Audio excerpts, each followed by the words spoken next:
wabarakatuh. Waalaikumsalam warahmatullahi wabarakatuh. Rabbi sholli sadri wa yassir li amri wahlul 'uqdatam min lisani yafqahu qawli. Baik, sebelum mulai mungkin saya izin share screen dulu terlebih dahulu ya Pak.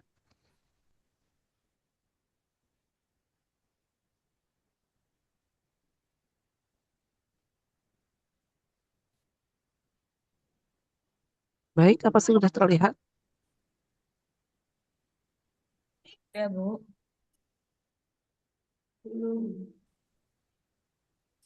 Belum terlihat. Iya, sebentar. Belum, Bu.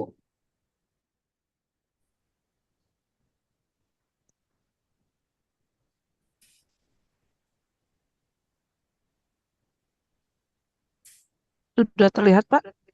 Sudah ya? Ya. Sudah. Baik, kita mulai saja. Bismillahirrahmanirrahim. Eh, Pada pagi ini kita akan mempelajari terkait dengan regulasi dengan yang terkait dengan pelatihan penyelenggaraan halal. Kita mulai. Siapan sama sekali. Baik, boleh saya mulai nak? Sebentar. Baik, Ibu Diah, boleh silakan dimulai. Ya, sebentar saya ada gangguan di sini.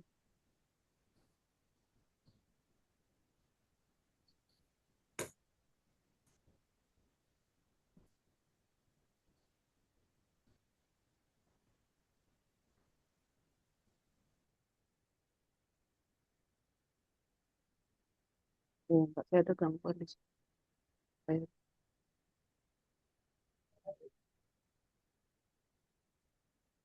oh,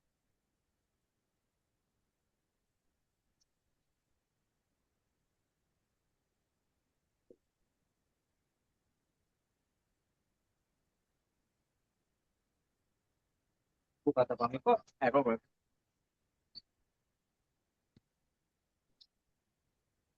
gitu dong.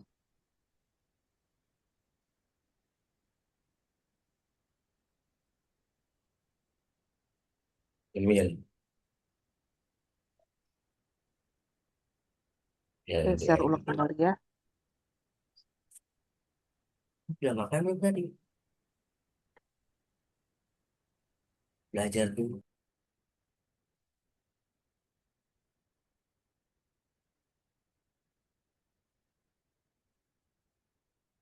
Baik, Bapak Ibu semua, selamat pagi. Assalamualaikum warahmatullahi wabarakatuh. Sudah sarapan semua? Tadi ada yang nanya tadi sudah sarapan belum gitu ya? Sudah sarapan semua belum nih? Suaranya kecil, Bu. Oh, Alhamdulillah suaranya kecil sudah. mana? Nggih, Sudah, Bu. suaranya kurang Nah, jelas, Bu. Mohon bagaimana maaf. sekarang? Apakah Ya, sudah terdengar jelas?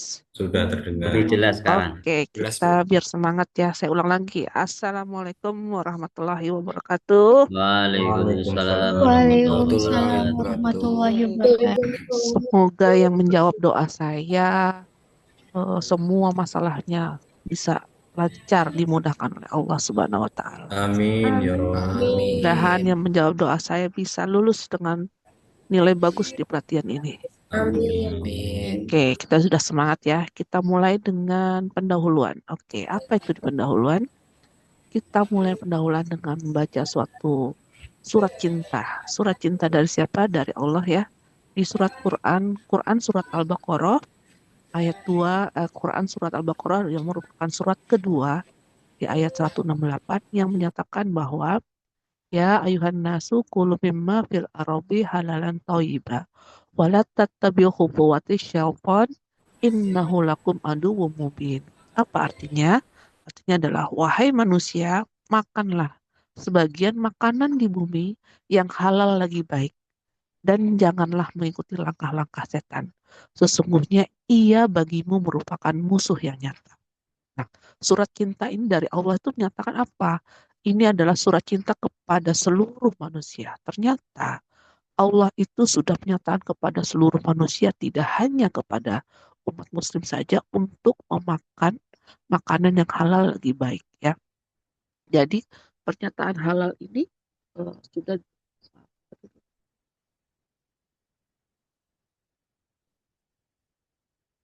halal ini tidak hanya kepada umat muslim tetapi kepada seluruh manusia. Nah, ini menjadi dasar bagi kita khususnya umat muslim untuk apa ya melakukan mengkonsumsi semua makanan itu sesuatu yang halal lebih baik seperti itu ya. Kemudian eh, kita bisa lihat di sini bahwa kita adalah termasuk umat di dunia itu termasuk jumlahnya yang paling banyak di dunia, termasuk jumlah muslim yang paling banyak di dunia, termasuk dalam 5 besar, di mana kita masuk di nomor satu, kemudian di nomor dua, di mana nomor satunya adalah Pakistan. Nah, apa implikasinya ketika kita semua di negara ini banyakkan muslim? Ternyata implikasinya apa? Ketika kita sebagai seorang muslim, ternyata nilai-nilai agama itu sangat penting bagi diri kita dan sangat mempengaruhi bagaimana perilaku kita ketika kita menjadi konsumen muslim. Contohnya bagaimana? Yaitu ketika kita mau makan, ketika kita mau berobat, kita mau berdandan, itu semua kita memegang nilai-nilai yang seperti tadi yang sudah Allah sampaikan bahwa kita harus memakan segala sesuatu yang halal, termasuk dalam makanan, kemudian minum obat ataupun pakai kosmetik. Nah, ini ternyata sangat mempengaruhi kepada eh, apa belanja konsumen muslim kita. Jadi di dunia itu ternyata konsumen muslim itu belanjanya sebesar 2,29 triliun US dollar ya. Jadi dolar Amerika. Dan ini adalah angka yang sangat besar untuk belanja konsumen muslim untuk produk halal ya. Jadi produk halal itu bukan sesuatu yang kecil gitu ya di dunia itu, tetapi ini adalah suatu aset. Kalau pebisnis tuh melihat, oh ini produk halal itu sesuatu yang besar nih. Kenapa? Karena capaian belanjanya itu sangat tinggi sekali. Sangat sayang kalau tidak dijadikan apa ya perhatian seperti itu. Nah, ini sehingga banyak yang terjadi di dunia itu menjadi perhatian dari pemerintah, dari dari pebisnis seperti itu. Salah satunya juga menjadi perhatian dari pemerintah kita. Nah, saya ingin tahu nih, dari sekarang kayak pesertanya banyak ya, ada 100 orang. Dari 100 orang ini yang baru mendengar kata BPJPH siapa ya? Yang hari ini saya baru dengar nih ada kata BPJPH gitu. Belum pernah dengar sebelumnya nih, baru baru di pelatihan ini nih saya baru dengar BPJPH siapa. Atau oh saya mah sudah tahu BPJPH, saya udah kenal banget nih BPJPH. Kira-kira siapa nih? Boleh saya tanya? Pak Sihabudin, Iya, Bu. apakah pernah mendengar kata BPJPH sebelumnya? Sudah pernah, Bu. Sudah. Di mana nih Pak biasanya? Ya di setiap apa namanya ya. Ya kebetulan kami kan di SPPG juga, Bu. Berarti Oke, itu sering disampaikan. baik. Terima kasih ya Pak Sihabudin. Karena memang Jadi, ada beberapa SPPG juga belum tahu nih. Kalau Pak Mahendrayani, apakah sudah kenal dengan BPJPH? Sudah, Bu. Sudah ya, satu lagi. Terima kasih. Dari SPPG juga Bapak? Ya, Bu. Baik. Mbak Widya Anggraini, silakan Mbak Widya. Kira-kira sudah pernah dengar BPJPH belum? Udah pernah, Ibu. Sudah ya, baik beberapa. Berarti semuanya rata-rata hampir sudah pernah ya. Jadi mungkin saya akan menceritakannya secara umum saja ya. Jadi memang dengan awal mulanya BPJPH itu kita adanya dari kasus tahun 1988 ya, beberapa kasus mengenai apa lemak babi yang menjadi perhatian publik. Jadi pada saat itu tahun 1988 tuh di koran, di TV semuanya heboh ya dengan adanya kasus lemak babi. Nah, hal ini memunculkan akhirnya inisiatif di tahun 1989 berdirilah lembaga sertifikasi halal non pemerintah yaitu LPPOM MUI. Ya, mungkin Bapak Ibu sudah lebih familiar nih LPPOM MUI dibandingkan BPJPH seperti itu ya.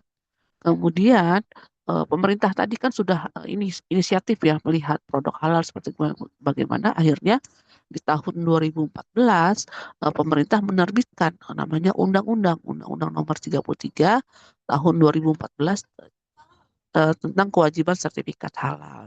Nah, implikasinya atau akibatnya dari undang-undang ini akhirnya berdirilah kami yaitu BPJPH di tahun 2017. Apa itu BPJPH? Yaitu Badan Penyelenggara Jaminan Produk Halal. Kami awalnya itu berada di bawah Kementerian Agama, tetapi di tahun 2024 kami mengalami reformasi di mana ya sebelumnya berada di bawah Kementerian Agama sekarang naik tingkat ya. Kami naik tingkat sekarang selevelnya adalah di bawah menteri. Menjadi selevel dengan tingkat kementerian seperti itu ya. Langsung di bawah presiden seperti itu ya. Jadi kalau orang nanya BPJPH punya Kemenak ya, bukan. Jadi kalau dulu itu BPJPH memang di bawah Kemenak, tetapi sekarang BPJPH lepas dari Kemenak dan membentuk badan badan yang setara dengan kementerian seperti itu ya. BPJPH adalah lembaga pemerintah non kementerian yang bertanggung jawab langsung kepada Presiden RI. Jadi memang kami bertanggung jawab langsung kepada Presiden Republik Indonesia. Wewenangnya apa? Mungkin Bapak Ibu sudah paham ya, mungkin karena sudah kenal ya, wewenang kami adalah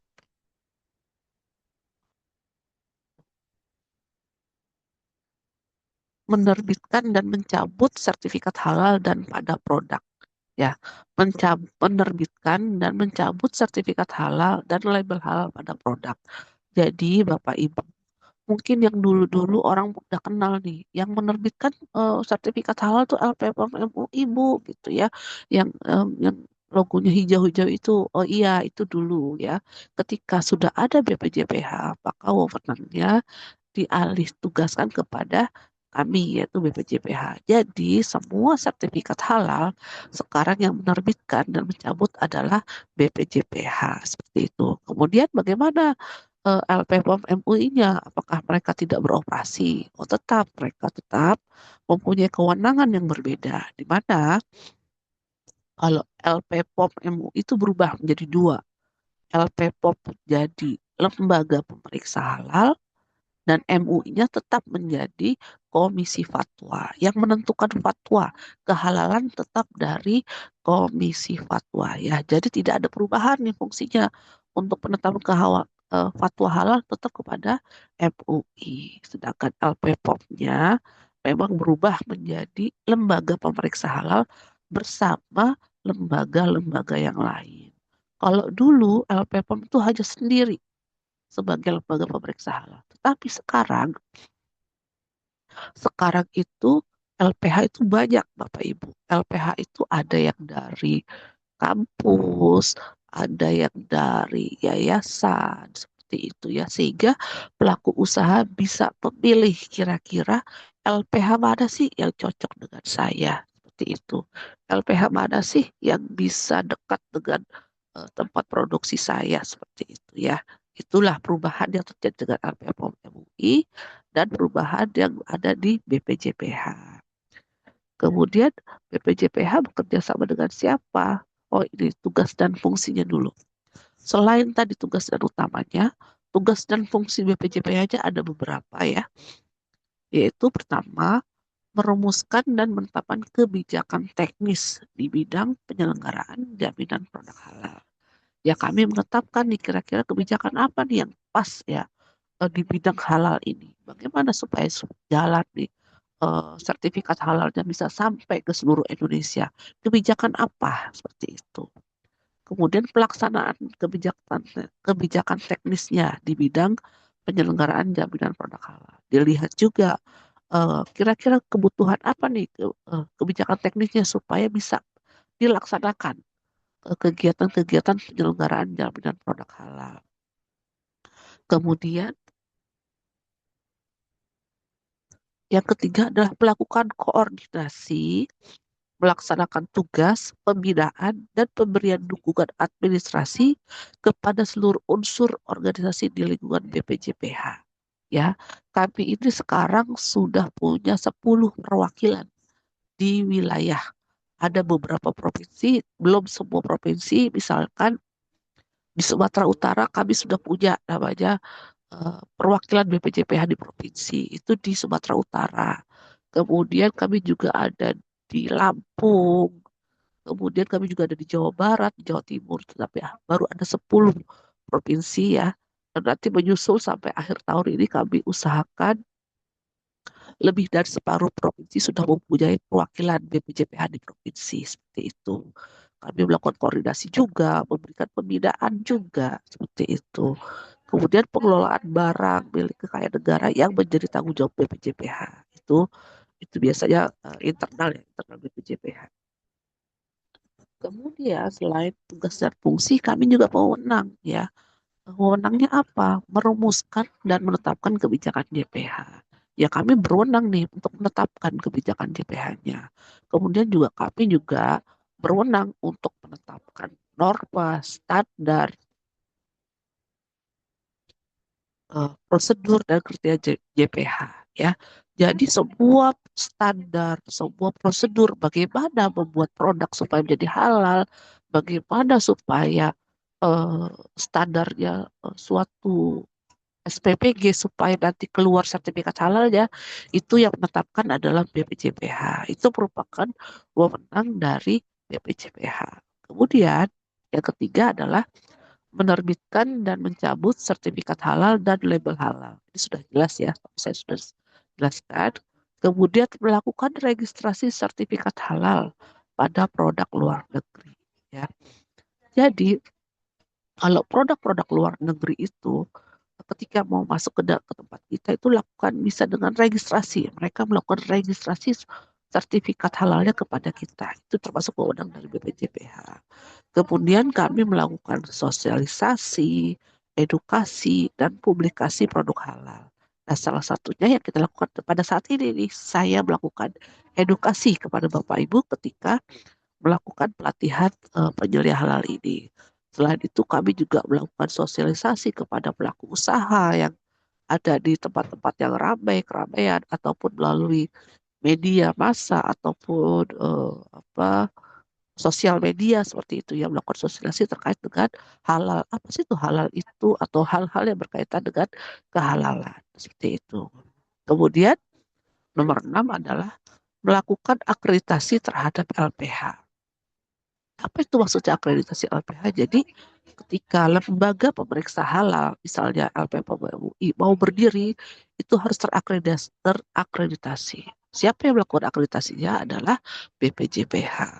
Selain akreditasi LPH, kami juga meregistrasi auditor halalnya. Ya, LPH itu di dalamnya itu ada auditor-auditor halal. Nah, yang melakukan registrasi adalah BPJPH. Kemudian kami juga melakukan pengawasan. Ya, Bapak Ibu, kami melakukan pengawasan terhadap JPH. JPH adalah jaminan produk halal ya. Apa saja pengawasannya? Pengawasannya terhadap pelaku usaha, pengawasannya terhadap label halal, pengawasannya terhadap LPH, pengawasannya terhadap LP3H. Jadi suatu saat nih kami secara rutin ataupun secara kasus gitu ya melakukan pengawasan terhadap pelaku usaha. Misalkan kami ada tiba-tiba dulu rame nih ya, dulu apa tuh ya permen yang mengandung babi gitu. Nah kami bisa langsung tuh karena itu ada kasus kami bisa melakukan eh, datang langsung ke sana langsung melakukan pengawasan atau juga kami melakukan pengawasan secara rutin termasuk kepada pelaku usaha termasuk SPPG. Jadi misalkan Bapak Ibu suatu saat ya ada kedatangan dari BPJPH, baik BPJPH pusat maupun BPJPH provinsi, nah itu termasuk dari wewenang kami. Itu kami punya namanya pengawas JPH. Ya. Memang tugasnya adalah melakukan pengawasan terhadap jalannya jaminan produk halal. Seperti itu ya. Jadi jangan kaget nih misalkan tiba-tiba ada pengawas yang datang ke tempat Bapak Ibu untuk melihat bagaimana proses Bapak Ibu ketika sudah mendapatkan sertifikat halal. Seperti itu. Kemudian yang ke-9 adalah melakukan pembinaan auditor halal. Maksudnya di sini adalah kita melakukan pembinaan selain pengawasan, ada juga yang melakukan pembinaan. Pembinaannya kepada auditor halal, selain auditor halal juga kepada pelaku usaha. Nih, misalkan SPPG kami datangi ya, untuk kami mau pembinaan nih Pak, misalkan bahan bakunya harus seperti ini itu bisa juga. Atau dikumpulkan di satu tempat, itu dilakukan pembinaan. Kemudian yang 10 adalah melakukan kerjasama dengan lembaga di dalam maupun di luar negeri di bidang penyelenggaraan JPH. Seperti itu ya. Jadi Bapak Ibu pada kesempatan ini sudah tahu BPJPH itu apa, tugas dan fungsinya apa, dan wewenangnya apa. Ya, kita lanjut.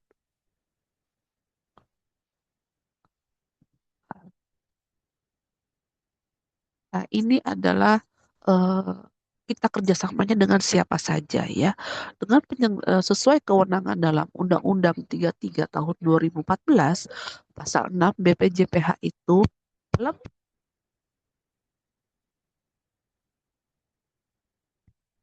kementerian atau lembaga terkait. Tugas dan fungsi kementerian dan atau lembaga terkait tersebut. Misalnya kami bekerja sama dengan Kementerian Pertanian, gitu ya. Apa hubungannya Bu dengan Kementerian Pertanian? Ada, kami berkaitan dengan juru sembelih halal seperti itu.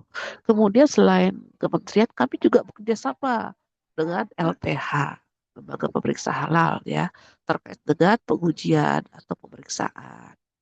Kemudian seperti yang tadi saya sampaikan dengan MUI juga.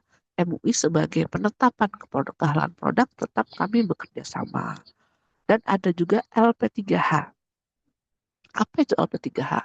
Jadi kalau ada pemeriksaan itu ada namanya lembaga pemeriksa halal, tapi ada produk-produknya yang sederhana diperiksa oleh LP3H. Yaitu namanya lembaga pendamping proses produk halal. Seperti itu ya. Kemudian selain itu kami juga bekerja sama dengan Komite Fatwa Produk Halal. Apa bedanya Bu dengan MUI? Kalau MUI itu adalah Komisi Fatwa, sedangkan ini adalah Komite Fatwa. Ya, kalau sesuai dengan amanat Undang-Undang 6 tahun 2023, mereka Komite Fatwa bisa menetapkan juga kehalalan produk, tetapi lebih diutamakan untuk produk-produk yang UMK seperti itu. Nah, ini adalah struktur organisasi kami. Mungkin Bapak Ibu lebih ini sebagai ilmu tambahan saja ya, sebagai pengetahuan saja bahwa kami di BPJPH itu sekarang dikepalai oleh Ahmad Haikal Hasan sebagai kepala BPJPH. Kemudian kami di BPJPH itu ada 3 deputi, ada 3 bagian yang mengurusi kehalalan di Indonesia. Yang pertama adalah Deputi 1. Itu adalah Deputi Bidang Kemitraan dan Standarisasi Halal. Yaitu bidang ini khusus untuk membahas tentang kemitraan dan standarisasi halal. Semua standar-standar dipelajari dibahas di Deputi 1. Pekerjaannya adalah seperti itu. Kemudian di Deputi 2. Deputi 2 itu adalah bidang registrasi dan sertifikasi halal. Ya, jadi semua proses registrasi, semua proses sertifikasi halal ada namanya di Deputi 2. Seperti itu. Kemudian satu lagi Deputi 3. Deputi 3 itu adalah bidang pembinaan dan pengawasan jaminan produk halal ya. Jadi ada pembinaan, ada pengawasan, semuanya ada di Deputi 3. Itu ya. Jadi Bapak Ibu cukup tahu aja, oh ternyata BPJPH itu dalamnya banyak ya, ada bagian-bagiannya. Iya, kami tidak semua bagian mengurusi ini. Misalkan kayak saya di pembinaan, jadi lebih fokus di pembinaan, tidak membahas standar. Ada banyak lagi yang deputi lain yang khusus membahas standar. Seperti itu.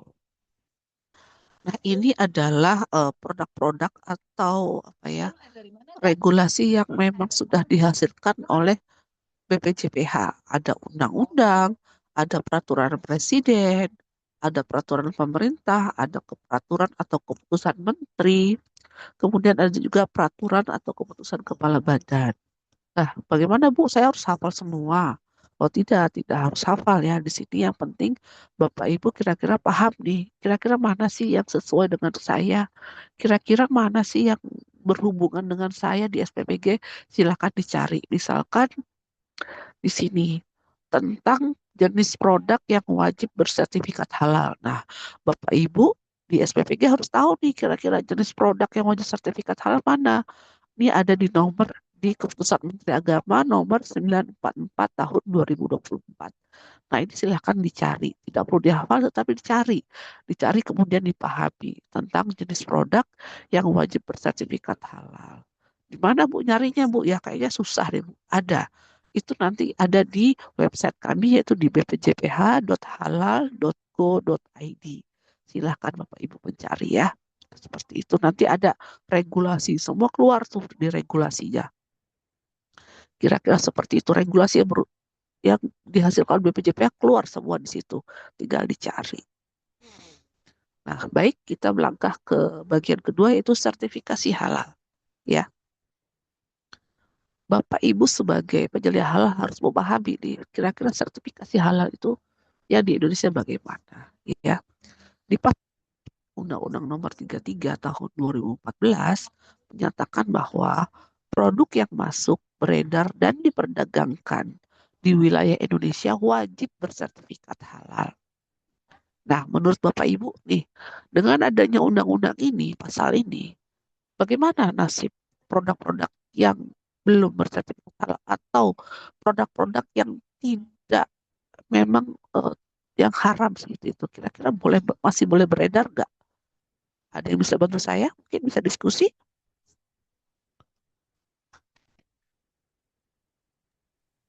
Eh, Kira-kira?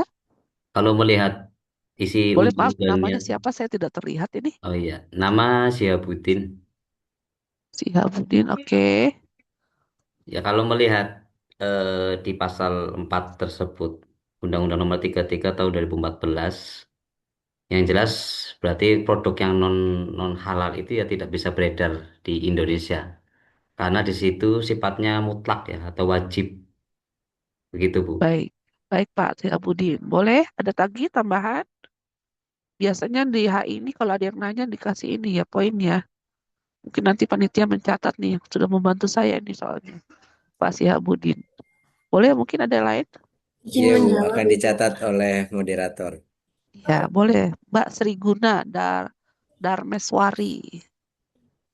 Kalau menurut saya masih tetap boleh beredar secara legal di Indonesia asalkan mencantumkan label non halalnya. Baik. Selanjutnya mungkin ada satu lagi nih, biar sama, biar tiga, biar ganjil. Ada yang mau menjawab? Menjawab. Jangan menjawab. Kesannya saya bertanya, ini kita sharing. Ada yang mau sharing lagi? Satu lagi. Pak Carlo boleh setelah minum, boleh menjawab. Oh, ini sini, Bu. Oh, siapa ini? Silakan. Permisi, Bu. Saya Ahmad Bahrul, Bu, dari Malang. Boleh, silakan. Saya sepakat dengan yang disampaikan oleh Mbak siapa tadi? Ibu Sri Mbak Guna, Sri Guna. ya, dengan produk yang memang haram itu diperbolehkan asalkan tetap dengan memberi label atau memberi keterangan bahwa produk tersebut tidak halal, Ibu. Seperti itu, Ibu. Baik. Terima kasih Pak Ahmad Bahrul Rizik ya. Terima kasih atas sharingnya. Termasuk kepada juga tadi kepada Mbak Sri Guna dan Pak siapa tadi satu lagi maaf saya lupa maaf. Nomor satu Pak Sihabudin. Benar ya. Apa yang disampaikan tadi ya bahwa memang dengan adanya undang-undang ini tidak menafikan untuk produk-produk yang tidak bersertifikat halal. Kenapa? Karena Indonesia ini tidak khusus muslim semua. Nanti yang non muslim akan kebakaran jenggot ya ketika ada wajib bersertifikat halal. Di sini adalah untuk produk-produk yang memang kena kewajiban sertifikat halal. Tetapi untuk produk-produk yang memang non halal atau haram masih boleh beredar di Indonesia. Tetapi ya ada tetapinya memang mereka wajib mencantumkan keterangan tidak halalnya. Ya, seperti itu ya. Memang benar, memang semua yang itu wajib bersertifikat halal ini untuk produk-produk yang memang kena kewajiban terhadap kewajiban sertifikat halal. Nah, yang kena wajib produk kewajiban sertifikat halal itu apa saja? Ya, sebenarnya apa saja sih yang boleh, yang wajib untuk sertifikat halal? Yang masuk itu adalah kategorinya adalah produk. Nah, produknya yang dimaksud itu apa? Produk itu adalah barang dan atau jasa yang terkait dengan makanan, minuman, obat, kosmetik, produk kimiawi, produk biologi, produk rekayasa genetik, dan barang gunaan. Ya, kalau makanan, minuman, obat segala macam sudah paham nih. Nah, sekarang barang gunaan. Saya tanya lagi, barang gunaan itu adalah barang yang dipakai, digunakan atau dimanfaatkan. Ya, seperti itu. Loh, berarti Bu, kalau barang gunaan seperti itu semuanya harus sertifikat halal dong, Bu. Masa kayu? Kayu juga Bu sertifikat halal, seperti itu ya. Atau handphone, apa juga handphone tuh harus sertifikat halal. Karena itu juga barang gunaan, gitu kan. Apalagi gelas segala macam. Bagaimana Bu itu? Apakah memang semuanya itu harus sertifikat halal? Ya repot juga sebagai pelaku usaha. Nah, kira-kira bagaimana nih? Saya tanya lagi, nggak tanya, saya mau diskusi lagi. Maksudnya barang gunaan ini kira-kira gimana nih? Kira-kira barang gunaan yang bagaimana nih yang bisa masuk ke dalam kategori barang gunaan untuk sertifikat halal? Coba ada yang bisa bantu saya?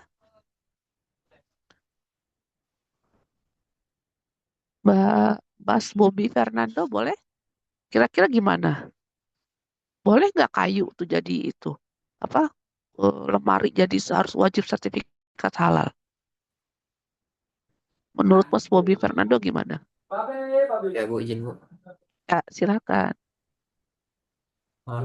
Sepertinya boleh-boleh aja sih Bu. Boleh-boleh Tapi aja ya. iya, karena kan itu O- kan kayak ini juga sebenarnya Oke, nggak boleh, masalah. silakan. Terima kasih. Tuh, boleh, saya minta 3 orang lagi ya. Coba Turfah Sakinah Putri. Mbak Turfah namanya lucu sekali deh. Mbak Turfah. Nggak ada ya? Oh, boleh ada. Boleh. Kira-kira gimana Mbak? Barang Kalau gunaannya kayu sih gimana nih? kayaknya nggak perlu dimasukin ke buat sertifikat halal sih, Bu. Oke. Nggak semua ya repot ya Mbak ya. Nah, Oke. Terima kasih Mbak Turfah. Satu lagi. Satu lagi yang belakang-belakang. Mbak Yulia Warda. barang gunaan barang gunaan seperti mukena, sejadah gitu Bu. Apa gimana? Barang gunaan seperti mukena, sejadah, peci gitu Mas Bu. Oke. Oke. Oh, berarti menurut Mbak semuanya harus masuk gitu ya? Barang gunaan itu Bu, yang terkait barang gunaan apakah yang dipakai di tubuh itu juga harus halal? Oke, baik, baik. Nanti saya jelaskan. Ada yang raise hand nih. Pak Mahendrayani, silakan Pak Mahendrayani. Ya, kalau kalau pendapat saya, Bu, itu kayu itu juga memang wajib halal ya. Karena ini berhubungan dengan persentuhan. Ya, kalau kita melihat makanan, seumpam makanan bersentuhan dengan ya babi itu kan harus tidak diperbolehkan dalam ketentuan. Nah, begitu juga kayu, ketika kemudian kayu itu ditebang, kemudian ada hewan-hewan yang berkeliaran di sana, ada unsur-unsur kontaminasi, itu juga menjadi pertimbangan kita, maka wajib bersertifikat halal. Terima kasih, Bu. Baik, terima kasih ya Pak Mahendrayani. Terima kasih teman-teman yang sudah banyak bantu saya nih. Biar kita nggak ngantuk ya. Baik, di sini barang gunaan benar ya adalah barang yang digunakan, dipakai atau dimanfaatkan. Tetapi ada tetapinya lagi, ada syaratnya ya. Adalah barang yang barang gunaan adalah barang yang mengandung unsur hewan. Syaratnya seperti itu. Ya. Kira-kira bagaimana nih? Kalau syaratnya adalah kenapa Bu harus syaratnya mengandung unsur hewan? Ya karena kalau semua barang kita jadikan sertifikat halal, repot kita semua pasti. Semua keluar biaya, ya. Mulai dari gelas yang memang terdiri dari kaca yang tidak mengandung unsur hewan, itu kan diperiksa satu-satu kan banyak itu kan. akan menjadi PR bagi kita semua seperti itu ya. Sehingga kami memutuskan apa saja sih barang gunaan yang masuk ke dalam untuk wajib sertifikat halal, yaitu yang mengandung unsur hewan. Kenapa? Karena unsur hewan itulah yang menjadi titik kritis ya. Apakah hewannya itu bisa berasal dari babi ataupun berasal dari sapi. Nah, kira-kira nih Bapak Ibu, barang gunaan yang mengandung unsur hewan, ada yang tahu nggak? Coba, Ada, Bu. apa Ya, Bu. coba? Ada, Bu. Apa coba satu aja biar Mungkin Pak ikat siapa ini? pinggang, Pak bisa siapa namanya jadi tadi? tas. Oke, gini ya, kita biar jawab, biar ini raise hand aja deh ya kali ya, kasihan yang sudah raise hand ini. Pak Muhammad Ali Firmansyah nih. Silakan Pak. Maaf suaranya belum ada.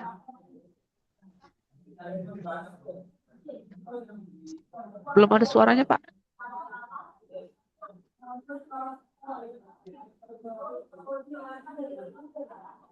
Belum ada, kenapa ini suaranya nggak ada?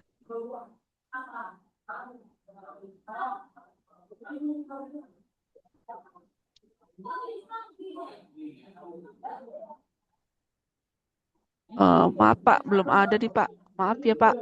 Izin, Bu. Nanti mungkin Pak panitia bisa dibantu nih. Kemudian Rizky Pradana, maaf Bapak Ali, suara tidak ada. Mas Rizky Pradana,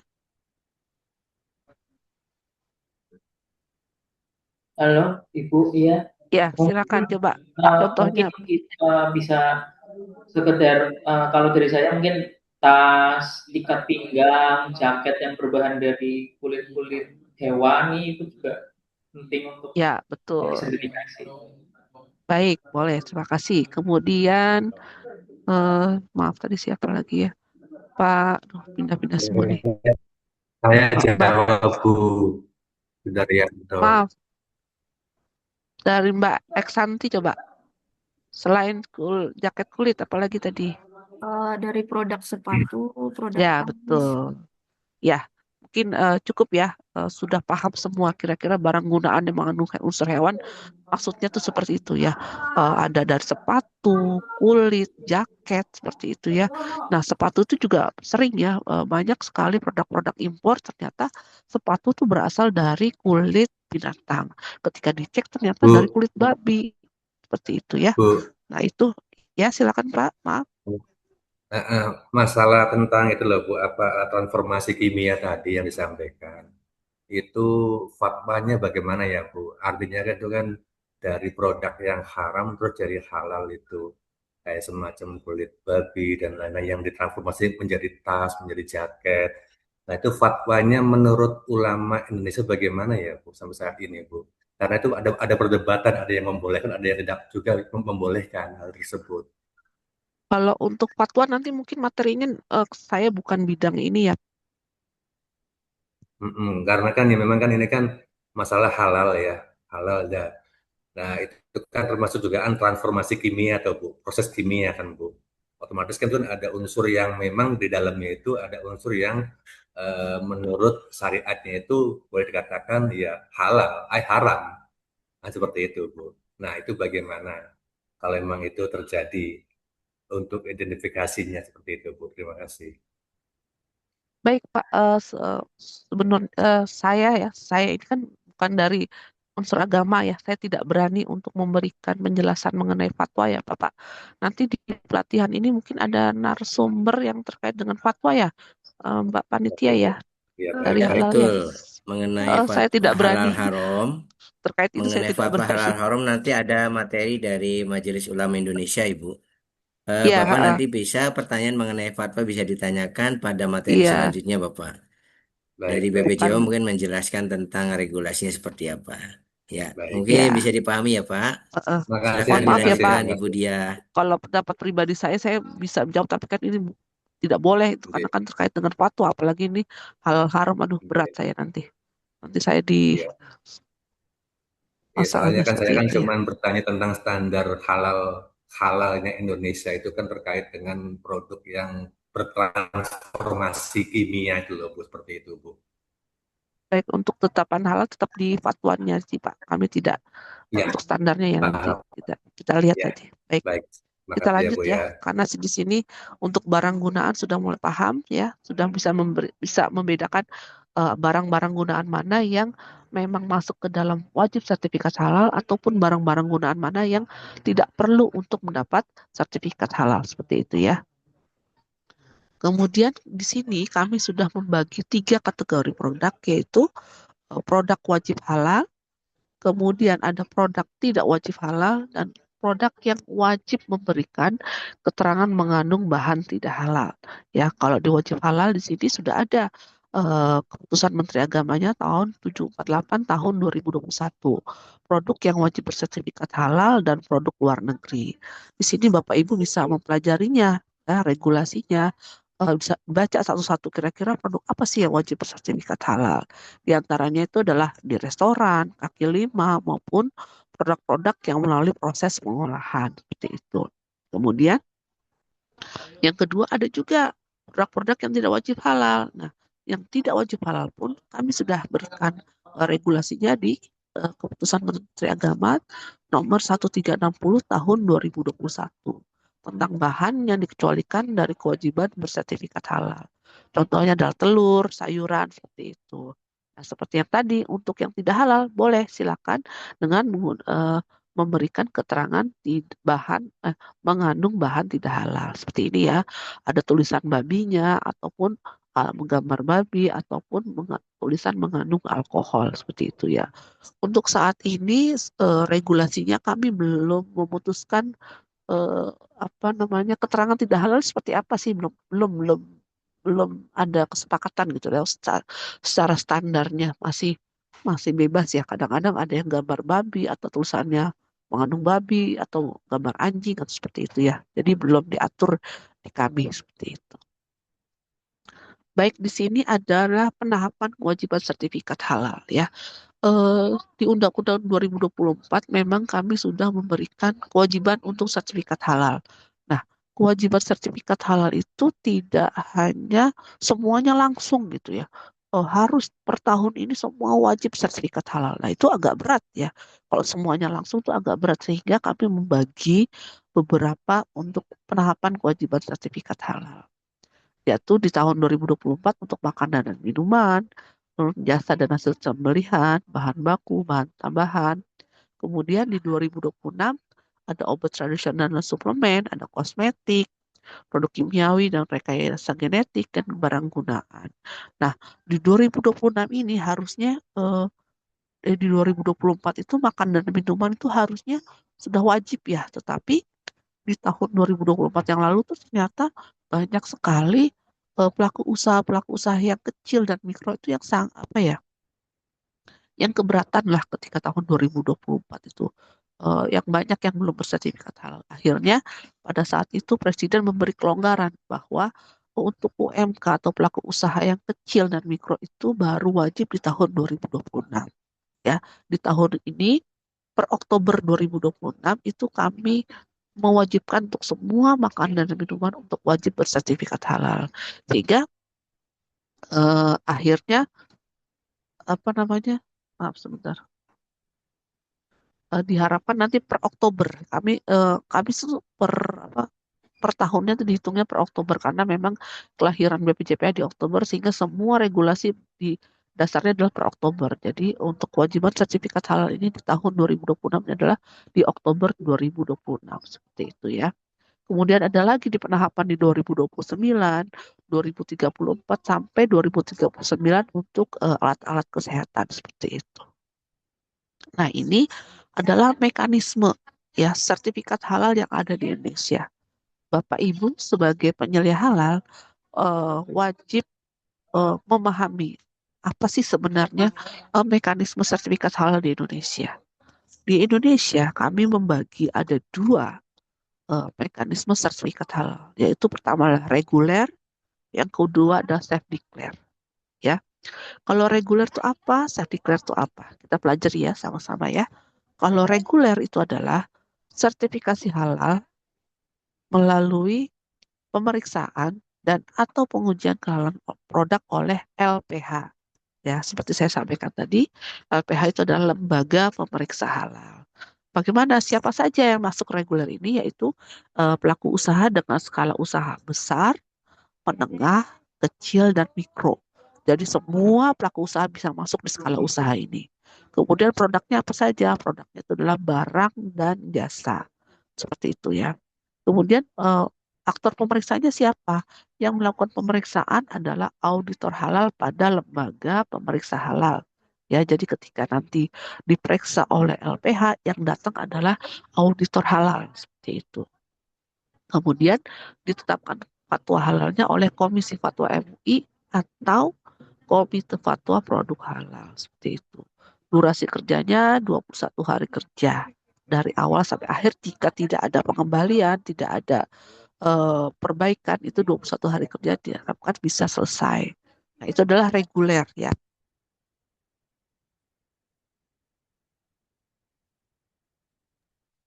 Ibu Dia, mohon maaf, ke mute, jadi tidak ada suaranya.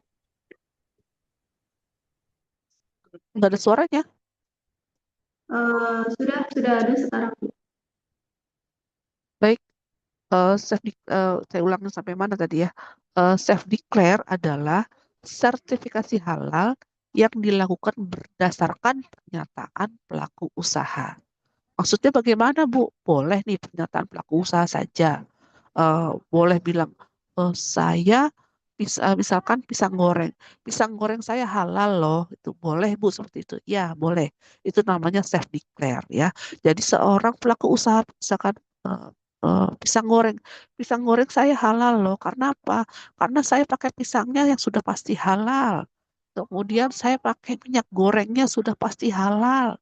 Kemudian saya pakai tepungnya sudah pasti yang halal. Berarti sertifikat pisang goreng saya halal. Nah, itu namanya self declare.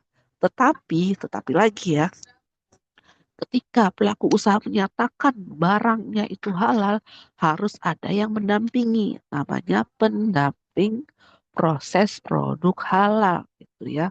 Jadi tidak serta merta saya halal nih produknya tanpa ada yang memverifikasi atau memvalidasi seperti itu. Nah, siapa yang bisa masuk ke self declare ini? Yang masuk ke self declare ini adalah pelaku usaha yang skala usahanya hanya mikro dan kecil ya. Jadi kalau untuk skala usaha besar dan menengah tidak boleh nih, tidak boleh masuk ke self declare ini. Kemudian kategorinya apa Bu? Untuk self declare ini kategorinya hanya untuk makanan dan minuman ya. Tidak boleh jasa seperti itu. Ya, seperti itu ya. Kemudian ada aktor pemeriksanya. Pemeriksanya adalah tadi pendamping yang mendampingi Bapak Ibu ketika melakukan pernyataan self declare. Namanya pendamping dia bernaung di LP3H, Lembaga Pendamping Proses Produk Halal. Kemudian penetapan halalnya oleh Komite Fatwa Produk Halal. Durasinya bagaimana? Jika tidak ada pengembalian, tidak ada masalah di lapangan, itu insya Allah 12 hari kerja bisa diselesaikan. Seperti itu ya. Nah, ini bisa dilihat ya perbedaannya antara self declare dengan reguler. Seperti itu ya. Dari skala usahanya berbeda, dari jenis produknya juga berbeda, aktor pemeriksanya juga berbeda. Kalau auditor halal itu lebih rinci, lebih memeriksa bahan dengan detail karena memang produknya itu lebih kompleks seperti itu. Kalau di reguler, kalau di self declare karena memang produknya hanya yang mikro dan kecil, itu produknya sederhana, tidak boleh pakai alat-alat yang kompleks sehingga yang memeriksa adalah pendamping namanya, tidak perlu sampai auditor halal. Penetapan fatwanya pun juga berbeda. Kalau untuk reguler, uh, utamanya adalah Komisi Fatwa MUI seperti itu. Nah, Bapak Ibu sebagai penyelia halal nih, kira-kira masuk pada di produknya Bapak Ibu? Di reguler atau self declare kira-kira? Reguler. Reguler ya, Pak ya, sudah paham ya? Oke. Pak Galis tadi menjawab reguler, baik, benar sekali ya. Karena memang kalau SPPG itu kan kompleks seperti itu dan ada jasa pengantarannya seperti itu. Baik, di sini untuk self declare karena di sini banyakkan reguler, jadi saya tidak membahas lebih lanjut terkait dengan self declare ya. Intinya tuh kalau self declare itu memang untuk usaha mikro dan kecil dan tidak boleh punya outlet lebih dari satu ya. Kalau untuk self declare itu, kalau self declare itu biayanya ditanggung oleh negara seperti itu. Ya, kami punya kuota dari BPJPH itu tiap tahun untuk pembiayaan sertifikasi halal self declare seperti itu ya. Jadi kalau Bapak Ibu nih kalau punya teman atau apa yang kira-kira nih pelaku usahanya mikro dan kecil boleh tuh didaftarkan ke kami gitu untuk dapat sertifikasi sertifikasi halal gratis lah seperti itu untuk self declare ya. Ini juga masih self declare. Biayanya 230.000 jika apa jika pelaku usahanya mau bayar sendiri ya. Jadi kami itu dari BPJPH punya program namanya Sehati ya. Namanya Sehati apa tuh? Sertifikat halal gratis khusus untuk self declare. Jadi yang membayarkan adalah pemerintah. Ketika kuotanya sudah habis, pelaku usaha bisa bayar sendiri. Bayarnya sebesar 230.000. Tapi ini khusus self declare ya, tidak khusus untuk reguler. Nah, pengajuan sertifikasi halal Bapak Ibu nanti bisa di ptsp.halal.go.id atau bisa pakai aplikasi Pusaka ya, kalau masih kerjasama dengan Kementerian Agama. Kemudian tampilannya seperti ini, bisa diakses lewat HP, bisa juga diakses dengan laptop, tetapi untuk memudahkan lebih baik gunakan dengan menggunakan laptop seperti itu. Nah, yang ini adalah sertifikasi halal reguler. Untuk sertifikasi halal reguler, kira-kira jenis dokumen apa saja sih yang dibutuhkan gitu ya? Bapak Ibu sebagai penyelia halal sudah harus persiapan nih dari sekarang untuk sertifikasi halal reguler, dokumennya apa saja yang harus disiapkan. Yang pertama adalah surat permohonan ya. Surat permohonan dari pelaku usaha bahwa kami memohon PT ini memohon untuk dilakukan ujian untuk pendaftaran sertifikasi halal seperti itu. Kemudian dokumen yang kedua adalah formulir pendaftaran jasa penyembelihan. Jadi ini khusus untuk yang memang jasa penyembelihan seperti itu. Kemudian yang ketiga adalah NIB ya. NIB aspek legalnya adalah NIB. Kemudian yang keempat adalah dokumen penyelia halal. Ya, dokumen penyelia halal itu maksudnya adalah dokumen Bapak Ibu sebagai penyelia halal. Ada SK-nya, ada KTP-nya, ada daftar riwayat hidup, ada sertifikat pelatihan ataupun sertifikat kompetensi. Nah, yang kelima nih yang penting ya. Yang penting dan perlu disiapkan Bapak Ibu dari sekarang ada nama produk, matriks bahan produksi dan daftar nama bahan ya. Jadi Bapak Ibu terutama yang dari SPPG yang memang menunya banyak silakan dari sekarang membuat rekapan produk-produk apa saja yang dihasilkan dari Bapak Ibu dari SPPG Bapak Ibu. Kemudian misalnya produknya adalah sayur asem. Silakan ditulis nama produknya sayur asem. Kemudian membuat matriks bahannya. Apa tuh maksudnya gimana Bu? Kita buat sayur asem bahannya apa saja? Misalkan labu, apalagi ya, cabai, bawang merah, bawang putih seperti itu ditulis. Daftar itu ditulis namanya daftar nama bahannya seperti itu. Setelah selesai kemudian ada namanya proses produksi halal. Nah, dari sayur asam yang sudah dibuat menunya, dibuat bahannya, dibuat bagaimana prosesnya? Ya, bagaimana cara membuat sayur asam dari A sampai Z, dari belum jadi sampai jadi itu silakan dibuat. Bagaimana misalkan cabai dipotong atau diulek dengan ini silakan dibuat ya seperti itu. Kemudian juga ada manual SJPH ya. Banyak sekali ya Bu dokumennya yang harus disiapkan. Bagaimana ini kita menyusunnya? Tenang saja ya Bapak Ibu. Semuanya surat-surat ini sudah ada formatnya. Formatnya bisa diunduh di bpjph.halal.go.id seperti itu ya. Termasuk juga nama produk, matriks bahan produk itu semuanya sudah ada. Jadi tinggal mengisi saja. Dari sekarang Bapak Ibu sudah mulai merekap seperti itu. Kalau manual SJPH bagaimana Bu? Ya, nanti manual SJPH akan dipelajari di sini. Di pelatihan ini Bapak Ibu akan belajar bagaimana cara menyusun SJPH. Apa sih SJPH? Sistem Jaminan Produk Halal. Suatu sistem bagaimana mengatur supaya produk yang dihasilkan Bapak Ibu itu memang adalah produk yang halal seperti itu ya. Itu adalah dokumen-dokumen yang perlu diperhatikan dan perlu disiapkan Bapak Ibu. Kemudian bagaimana alurnya untuk sertifikasi halal reguler ya kita bahas ya. Jadi sebelum mendaftar pastikan dulu nih Bapak Ibu sudah mempunyai NIB itu ya. Silakan kalau yang belum bikin NIB silakan bikin NIB di oss.go.id itu online. Insya Allah pembuatannya mudah seperti itu ya. Kemudian yang kedua adalah pelaku usaha membuat akun.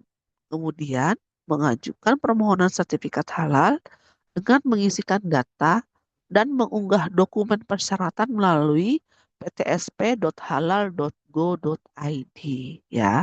Jadi silakan nih karena kita semuanya online silakan buat akun, dokumen yang diminta tadi silakan diunggah seperti itu ya.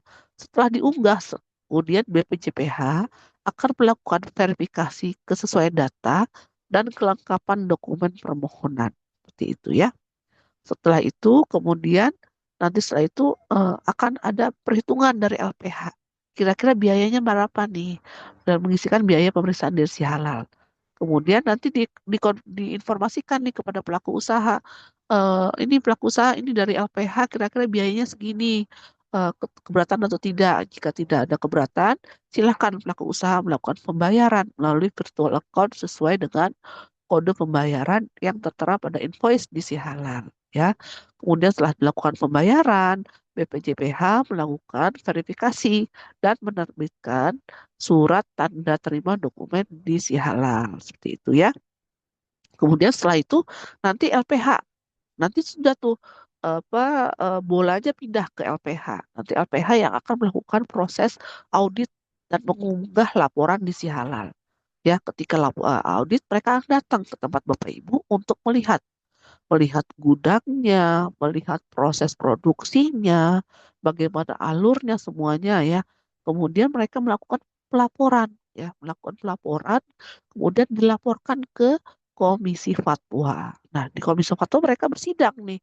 Kira-kira SPPGA ini dari laporan auditor seperti ini nih. Gimana nih, bisa nggak dinyatakan oleh halal gitu ya. Ketika oh ini bisa, semuanya prosesnya sudah bagus, SCPH-nya sudah bagus, alurnya sudah bagus, seperti itu. Nah, itu nanti di sidang fatwa akan mengeluarkan namanya ketetapan halal. Ketetapan halal di halal, kemudian dari ketetapan halal nanti BPJPH melihat nih, oh SPPG ini sudah ada ketetapan halalnya, kemudian BPJPH mengeluarkan namanya sertifikat halal. Nah, ketika sudah keluar sertifikat halalnya silakan diunduh ya. Bapak Ibu karena memang sekarang sudah digital, silakan diunduh. Jadi kami tidak mengirimkan sertifikat fisiknya kepada Bapak Ibu, tetapi Bapak Ibu silakan unduh di halal seperti itu ya. Itu adalah alur sertifikasi halalnya secara umumnya yang terjadi nanti proses yang terjadi seperti itu. Nah ini ya seperti hanya pengulangan saja ada pendaftaran, kemudian ada menghitung biayanya, kemudian pembayaran, kemudian setelah pembayaran nanti ada audit, ada laporan LPH, dilanjutkan dengan sidang fatwa MUI dan akhirnya terbit sertifikat halal. Itu ya. Ini lebih rinci seperti itu. Nah sekarang kita mempelajari label halal. Di sini mungkin Bapak Ibu sudah melihat ya, kalau label halal yang dulu tuh mungkin sudah familiar seperti ini. Nah, tetapi di tahun 2021 kami sudah menetapkan label halal Indonesia, label halal yang berlaku secara nasional seperti ini ya. Ya, seperti ini. Kira-kira bagaimana Bu label hal yang lama? Masih boleh nggak beroperasi? Karena saya masih sering lihat tuh di Indomaret tuh masih banyak produk-produk yang masih menggunakan label halal yang lama. Nah itu masih boleh karena memang kami berpendapat bahwa mungkin produsennya waktu pada saat memproduksi kemasan itu kan mungkin banyak ya. Ternyata masih banyak dan masih lama dipakainya sehingga kami tidak bisa memaksa, oh tidak boleh dipakai, tidak. Tapi silakan saja dipakai. Yang penting ada ketetapan bahwa paling lama itu adalah 5 tahun terhitung sejak PP nomor 39 tahun 2021 diundangkan ya. 2021 tambah 5 tahun berapa? Berarti 2026 ya, tahun ini nanti per Oktober kami mengharapkan semua yang sudah mendapatkan sertifikat halal menggunakan label halal yang sudah halal Indonesia, bukan lagi yang lama seperti itu ya, seperti itu ya. Semua dan ini wajib ya. Kemudian di sini adalah logo. Ya, di sini adalah logo untuk halal Indonesia. Bapak Ibu bisa lihat di sini. Ini adalah logo halal Indonesia. Di sini ada logo utama. Kalau logo utama itu halal Indonesia ada di bawah. Ya. Kemudian ada juga kalau saya mau ganti kalau halal Indonesia di samping boleh. Ini logo sekunder. Apa gunanya logo ini? Logo ini adalah digunakan untuk media publikasi. Ya. Jadi misalkan Bapak Ibu mau pakai buat promosi untuk booth merchandise ataupun umbul-umbul, silakan pakai namanya logo. Warna utamanya adalah warna ungu seperti itu ya. Bu, umbul-umbul saya warna ungu juga gitu kan. Kalau pakai ungu sama ungu nanti ketemunya nggak kelihatan. Boleh pakai warna lain. Kami menyediakan adalah warna hitam atau warna putih. Kalau warna putih silakan menggunakan background warna hitam seperti ini supaya warna putihnya terlihat seperti itu. Nah, sekarang adalah label. Tadi logo, ini label. Kira-kira perbedaannya apa ya Bapak Ibu? Ini logo, ini label. Kira-kira bedanya apa? Mungkin ada yang bisa bantu? Ada Izin, Bu. nomor Ya, Nomor. suaranya kecil ya. Pak Galih ya. Iya, Bu. Ya, silakan. Kalau logo ya standar logo sudah ditetapkan. Kalau label Heeh. itu untuk aplikasinya di kemasan produk dan sudah terregistrasi atau memuat ID halal itu sendiri, Bu. Betul. Baik. Ada lagi yang menambahkan? Terima kasih Pak Galih. Sama-sama, Bu. Ada yang mau menambahkan lagi mungkin? Ada yang melihat perbedaannya lagi? Serupa tapi tak sama. Ini logo, ini Izin, Bu. label. Ya, silakan Mbak Sinta. Kalau di label sendiri ada nomor registrasinya, Bu, nomor sertifikat halal itu sendiri. Kalau Heeh. jadi ada outline-nya juga Ya, untuk penempatannya. Terima baik. kasih. Terima kasih Mbak Sinta. Benar ya, semua yang disampaikan oleh Pak Galih maupun Mbak Sinta benar sekali bahwa kalau untuk label itu sudah ada nomor registrasinya. Ya, jadi misalkan Bapak Ibu SPPG-nya nanti sudah keluar sertifikat halalnya, silakan dicantumkan di sini. Jangan sampai sudah capek-capek bayar, sudah sampai capek ikut pelatihan, ketika mencantumkan label halalnya ternyata tidak pakai nomor ID-nya. Banyak itu, banyak sekali di kemasan-kemasan tuh ternyata cuma nyantumin halal Indonesia saja tanpa mencantumkan ID-nya ataupun pakai border lainnya ya seperti itu. Kemudian warnanya bagaimana? Kalau dari kami memang secara standar utamanya adalah ungu ya. Tetapi kalau produk kami ternyata sama-sama ungu bagaimana? Di sini diberikan opsi lain yaitu warna putih dengan background hitam maupun warna ini seperti ini ataupun hitam seperti ini ya. Yang penting label halalnya terlihat, nomor ID-nya juga terlihat seperti itu dan juga ada border lainnya. Kenapa? Biar membedakan dengan kemasannya gitu ya. Ketika diberi garis itu border itu kan akan terlihat berbeda itu bahwa memang itu adalah label halal, tidak menyatu dengan kemasan utamanya seperti itu. Nah, pencantuman label halal ini wajib ya, pelaku usaha wajib mencantumkan label halal pada produk yang telah mendapat sertifikat halal. Kemudian dicantumkannya di mana? Dicantumkannya pada kemasan produk di bagian tertentunya atau tempat tertentu pada produknya. Kemudian syaratnya di sini harus mudah dilihat, dibaca, serta tidak mudah dihapus, dilepas, dan dirusak sesuai dengan ketentuan peraturan perundang-undangan. Di sini saya kadang-kadang melihat tuh untuk usaha UMKM ya, mereka kadang-kadang ngecap, tapi ketika ngecap itu mudah dihapus gitu dengan karena bahannya plastik. Ketika kita geser itu dengan tangan dan digosok, itu gampang terhapus. Ya, itu tidak boleh seperti itu. Diusahakan memang di apa namanya di cetak seperti itu ya. Kemudian ada pengecualian. Pengecualiannya untuk produk yang kemasannya terlalu kecil, seluruh keterangan. Nah, kalau untuk produk-produk kecil silakan ditempelkannya di kemasan yang lebih besar seperti itu. Kemudian yang juga dijual secara bentuk curah ya. Mungkin Bapak Ibu suka pakai beli minyak goreng curah seperti itu ya. Tidak mungkin kan?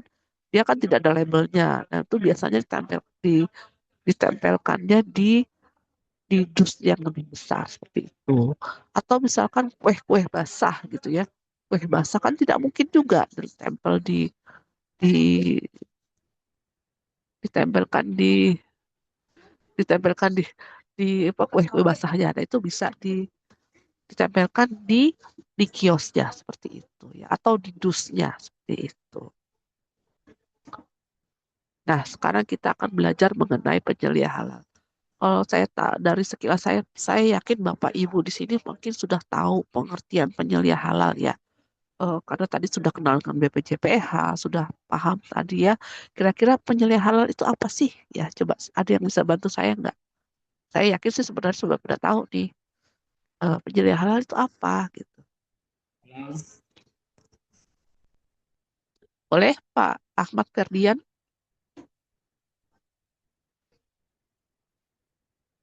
Silakan Pak.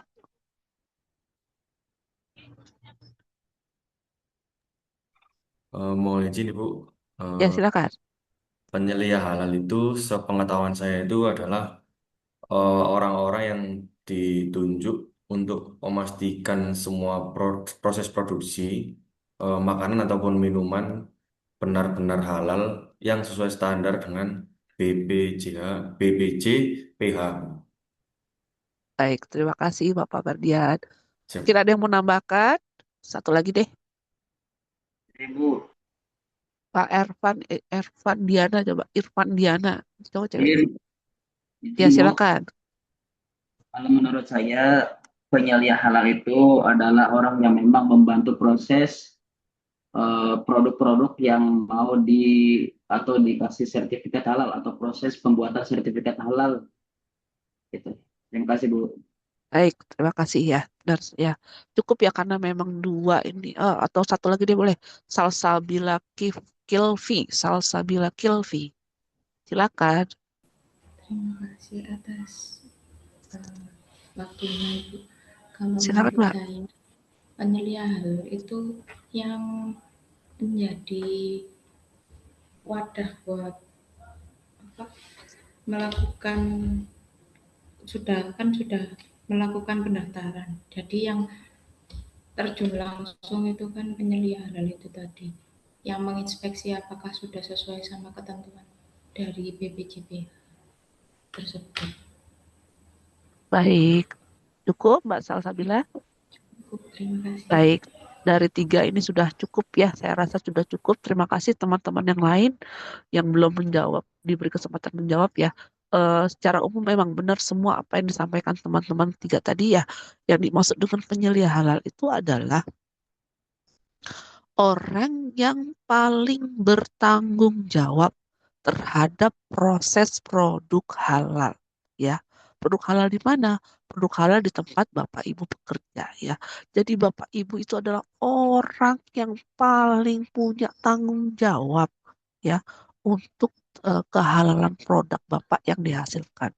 Bapak Ibu itu orang ya. Kenapa orang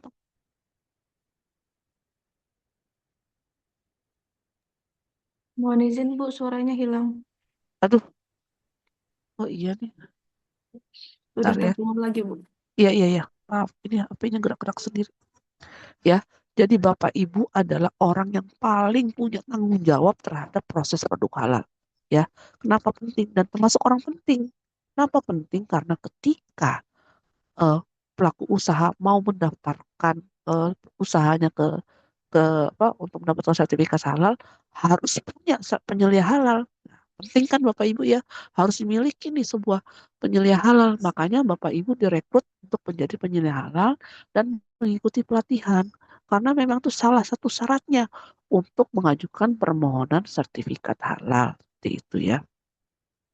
Dan ini tugasnya itu tidak hanya tugas di dunia aja ya, ini tanggung jawabnya besar loh ya, karena ini adalah mengenai kehalalan produk ya. Jadi insya Allah ini nanti ketika eh, produk yang dihasilkan itu ternyata benar-benar halal dan dimakan oleh banyak orang, itu ada apa ya? Ada jasanya Bapak Ibu sebagai penyedia halal. Semoga itu juga bisa menjadi tabungan Bapak Ibu ya. Jadi menjadi penyedia halal ini adalah tugas pekerjaan yang mulia, tugas yang berat tetapi mempunyai banyak tabungan lah di akhirat seperti itu ya. Jadi tetap semangat ya Bapak Ibu sebagai penyedia halal. Baik, kita lanjutkan di regulasi di PP 42 tahun 2024 di pasal 58 disebutkan mengenai tugas-tugas penyelia halal. Ya, saya sebutkan satu lagi. Yang pertama adalah mengawasi PPH di perusahaan. Apa itu PPH? Pajak, Bu. Bukan pajak PPH ya, tetapi adalah proses produk halal. Ketika membicarakan SJPH, ada kata PPH itu maksudnya adalah proses produk halal. Mengawasi proses produk halal di perusahaan. Maksudnya apa, Bu?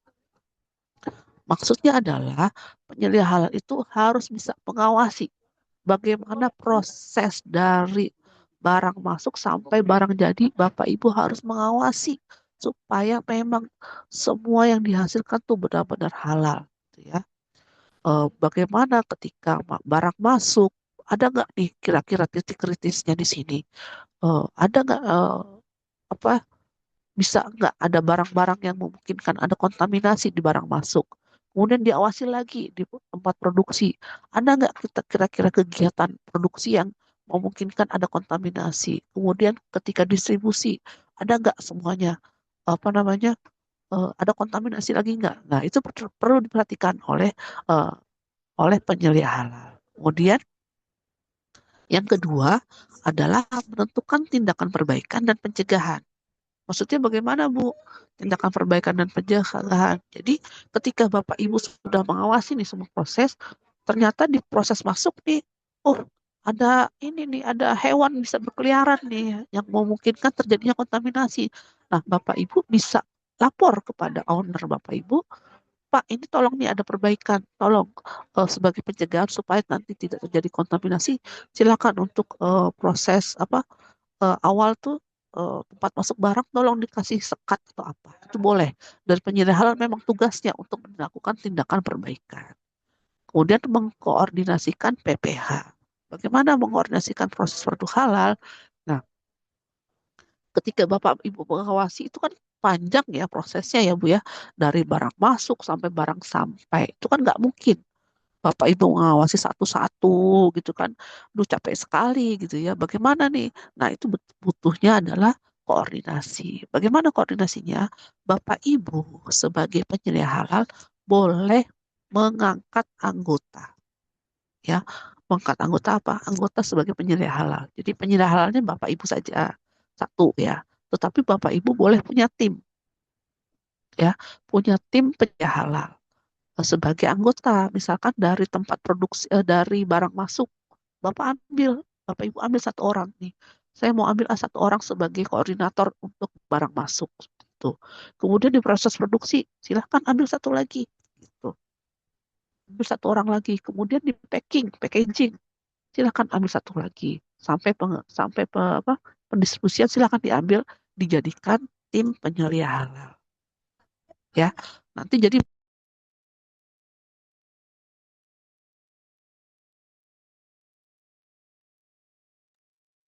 Mohon maaf Bu, hilang lagi suaranya.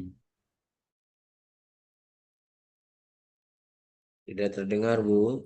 Mohon maaf.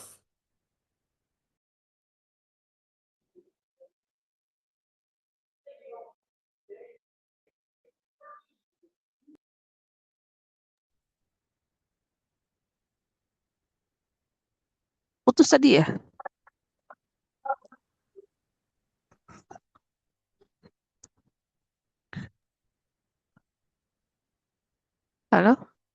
Maaf, apa suara saya sudah terdengar? Sekarang Bu, terdengar. sekarang. Terdengar, Bu. Tadi sampai mana ya? Saya nggak lagi putus. Sudah sampai tim tadi? Sudah, Ibu. Oke, ya. Jadi bisa untuk jadikan tim penyelia halal yang terdiri dari beberapa orang yang memang dari tempat produksi yang berbeda seperti itu. Kemudian yang tugas yang satu lagi yang tidak kalah penting adalah mendampingi auditor halal pada saat pemeriksaan. Maksudnya bagaimana Bu? Ditemenin Bu auditor halalnya? Ya betul. Jadi ketika auditor halal datang, itu kan yang mendampingi, yang menemani itu adalah penyelia halalnya. Boleh dari timnya ataupun ketuanya. Jadi ketika auditor halal itu, saya butuh berkas ini, silakan. Nanti penyelia halal yang menyiapkan. Kemudian ketika ada, saya ingin lihat ini dong, saya ingin lihat gudangnya ya. Ketika auditor halal itu kan akan memeriksa bahan baku ya. Semua misalkan tadi sayur asam ya. Ada sayur asam, ada garam, ada merica. Saya pengen lihat nih garamnya ada nggak di gudang. Nah, ditemenin tuh ke gudang. Ya, seperti itu ya. Kemudian, maaf, bentar ada telepon masuk. Kemudian sudah sampai ke gudang, dilihat mana ininya garamnya. Kemudian setelah itu, misalkan pengen lihat mana lagi tempat bahan baku dilihat, didampingi lagi. Kemudian ada juga kadang-kadang auditor tanya, saya pengen tahu deh bukti bahwa SPPG ini belinya apa? Beli garamnya itu merek A, itu apa buktinya? Nah, itu tugas penyelia halal gimana mencari bukti supaya bahwa memang Bapak Ibu yang pembeliannya itu hanya garam A aja gitu. Nah, itu harus disiapkan bukti-buktinya. Itu adalah salah satu tugas dari penyelia halal. Itu ya. Kemudian kalau yang ini yang kedua ini untuk mikro kecil ini yang self declare tidak perlu. Oke. Kemudian tadi tugas, sekarang tanggung jawabnya. Apa saja sih tanggung jawab penyelia halal? Tanggung jawabnya adalah menerapkan SJPH. Ya, menerapkan SJPH tadi nanti di sini akan dipelajari SJPH itu bagaimana, cara penerapannya bagaimana, nanti itu akan dipelajari. Kemudian yang kedua adalah menyusun rencana PPH. PPH apa tadi? Proses produk halal ya. Ya, bagaimana menyusun rencananya? Tadi kan saya sudah bilang ya, dari sekarang sudah mulai nih disusun menunya, prosesnya dilihat disusun dari sekarang supaya menu-menu yang banyak itu lebih mudah lah dari sekarang disusun. Kemudian menerapkan manajemen risiko pengendalian PPH. Kemudian juga bagaimana mengusulkan penggantian bahan itu caranya bagaimana? Itu tanggung jawab dari penyelia halal. Kemudian juga bagaimana mengusulkan penggantian produksi yang tidak memenuhi ketentuan PPH. Jadi ketika ada produksi ternyata ada nggak sesuai nih. Nah itu bisa diusulkan penggantiannya. Itu tanggung jawab penyelia halal juga. Kemudian membuat laporan, ya, membuat laporan pengawasan PPH. Kemudian melakukan kaji ulang pelaksanaan PPH dan yang menyiapkan bahan dan sampel pemeriksaan untuk auditor halal. Jadi kadang-kadang auditor halal jika memang ada bahan-bahan yang perlu diuji, itu mereka meminta bahan atau sampel untuk diperiksa di lab itu. Tetapi tidak semua proses itu dilakukan ketika audit.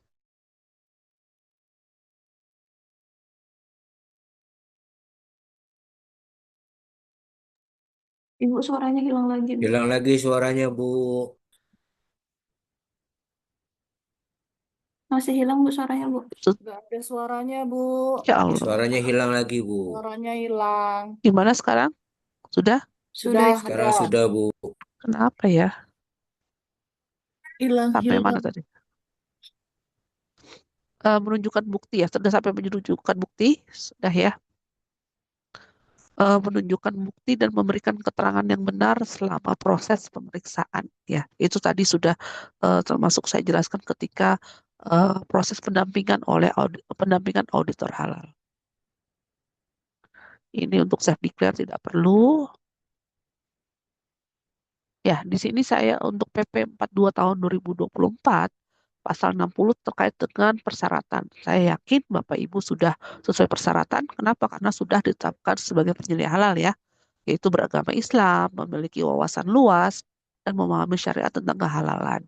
Bagaimana caranya memiliki wawasan luas? Yaitu dengan cara mengikuti pelatihan seperti yang ini. Karena memang Di pelatihan ini akan diberikan wawasan, kemudian syariat juga tentang kehalalan seperti itu. Kemudian eh, persyaratan yang wawasan luas ini harus dibuktikan. Bagaimana Bu pembuktiannya, Bu? Boleh pembuktiannya itu adalah dengan sertifikat pelatihan penyelia halal dan atau diteruskan dengan sertifikat kompetensi penyelia halal seperti itu ya. Nah, ini tadi ini hanya pengulangan saja bahwa ketika pelaku usaha mau mau pendaftaran sertifikat halal harus punya namanya penyelia halal ya, harus punya apa saja dokumen yang disiapkan oleh penyelia halal yaitu KTP atau paspor, kemudian daftar riwayat hidup, kemudian salinan sertifikat pelatihannya ataupun salinan sertifikat kompetensi penyelia halalnya. Kemudian yang tidak kalah penting adalah SK ya. Bapak Ibu sudah punya SK dari SPPG-nya? Sudah. Sudah, Ibu. Sudah, ya itu penting sekali itu karena Bapak Ibu jangan mau bekerja ketika memang belum ada keputusan dari perusahaan, jangan mau ketika belum ditentukan ya. Nah ini sudah alhamdulillah sudah ditentukan sebagai penyelia halal. Nah, ini adalah website kami ya, website bpjph.halal.go.id ya. Di sini Bapak Ibu nanti akan familiar nih sebagai penyedia halal akan familiar, akan sering nih ke BPJPH ini. Nggak ke kantor kami, tetapi ke websitenya ya. Buat apa? Buat cari produk. Di sini adalah cek produk halal. Ya, ketika sayur asam lagi nih, sayur asam saya pakainya garam A gitu ya. Garam A saya nggak tahu nomor sertifikat halalnya, gimana caranya? Cari di sini, cek produk halal. Nama produknya apa? Garam. Pelaku usahanya PT apa? PT ABC. Nanti cari, klik, nanti keluar nomor sertifikatnya. Nah, itu ya. Jadi nanti semua bahan-bahan yang memang diperlukan nomor sertifikat halalnya silahkan cari di sini. Selain cek produk halal, ada apa lagi di sini? Ada data LPH, ya. Diperlukan nih data pemeriksa halal. Saya mau pakai LPH yang mana ya? Cari di sini data LPH-nya yang mana gitu. Kira-kira yang dekat rumah saya yang mana nih biar irit ongkosnya atau gimana silakan cari di sini. Ada juga data penyelia halal.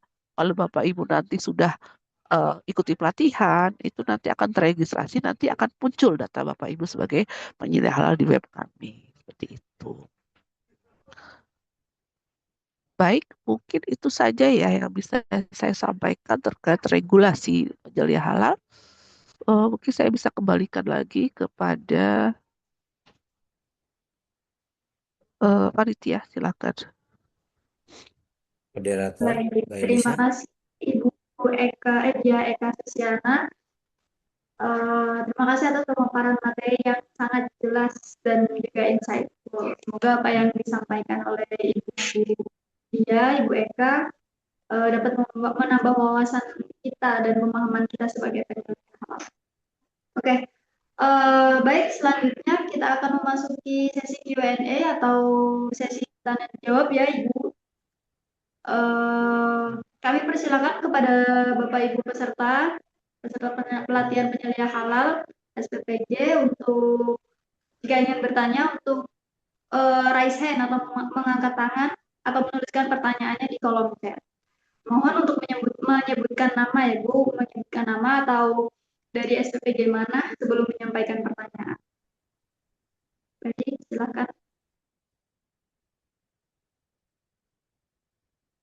Silakan Pak Setiabudi.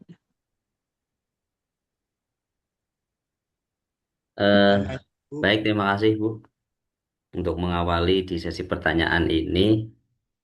Eh, Terima kasih atas pemaparan yang begitu gamblang tadi. Hal yang perlu saya tanyakan di awal Ibu menyampaikan terkait dengan apa namanya sertifikat halal itu bisa dicabut. Ya. Itu hal apa saja yang kemudian mengakibatkan hal itu terjadi. Kemudian yang kedua itu status sertifikat halal itu apa ada masa ujinya? Artinya apakah nanti ada uji berkala ketika satu produk ini sudah dinyatakan halal, kemudian apakah nanti ada semacam apa sih ya, akreditasi dan sebagainya lah, uji halal kembali itu apakah ada masanya apa tidak? Itu aja Ibu, matur nuwun. Saya Siabuddin dari SPPG Kabupaten Tegal. Masya Allah. Baik Pak Sihabudin, terima kasih ya. Maaf, saya agak batuk nih. Untuk pertama tadi terkait dengan bilangnya kalau ini suara saya hilang lagi. Eh, Dicabut ya, benar sekali bahwa memang sertifikat halal itu bisa dicabut ya. Ketika memang kita temukan pelanggaran ya Pak. Pelanggaran-pelanggaran yang memang vital seperti itu. Ketika kami kan ada tim pengawasan ya. Pengawasan itu ada yang pengawasan reguler, ada yang pengawasan secara kasus. Nah, ketika memang pengawasan reguler datang nih, ternyata ketika sertifi- eh, pada saat proses sertifikat halal memakai bahan A gitu ya. Ternyata memang yang memang sudah ada sertifikat halalnya. Ketika ada pengawasan tiba-tiba atau pengawasan mendadak itu, ternyata bahan yang digunakan di lapangan berbeda gitu kan. Nah, hal-hal seperti itulah yang membuat sertifikat halal itu tersebut bisa dicabut seperti itu. Ada pelanggaran-pelanggaran yang memang krusial ataupun misalkan ternyata ada orang yang minta diuji ya. Ada ketika masyarakat tuh curiga misalkan kayak kasus kemarin eh, permen gelatin ya, permen yang apa? Com-com atau apa itu kan ada laporan dari masyarakat gitu kan. Akhirnya kami mengambil sampel. Mengambil sampel kami uji ke laboratorium. Ternyata ketika diuji di laboratorium ternyata hasilnya positif. Nah, itu bisa dicabut seperti itu. Seperti itu ya, sampai ada tindakan perbaikan dari produsennya. Seperti itu. Kemudian status sertifikat halal ya. Untuk sertifikat halal itu sekarang berlaku seumur hidup ya Bapak ya. Kalau dulu ketika LP POM itu berlaku 2 tahun ya. Kemudian ketika BPJPH awal itu berlaku 4 tahun. Nah, kemudian ada regulasi berubah lagi adalah berlaku seumur hidup. Selama tidak ada perubahan bahan seperti itu. Ya, ketika nanti ada perubahan bahan, silakan lapor kepada kami. Oh, kami nanti ada jalurnya untuk perubahan bahan, untuk laporan berkala seperti itu. Nah, ketika tidak lapor, nanti ada sidak seperti itu. Nah, itu jadi temuan juga. Nanti bisa jadi pertimbangan kami ketika melakukan pengawasan. Kemudian, apakah ada semacam ini ya, pemeriksaan kembali ya. Untuk saat ini memang kami sedang menggodok regulasinya, Pak. Ya. Jadi memang untuk pemeriksaan kembali itu mungkin ke depannya mungkin akan ada. Karena secara teori kan tidak mungkin ya tidak ada perubahan bahan.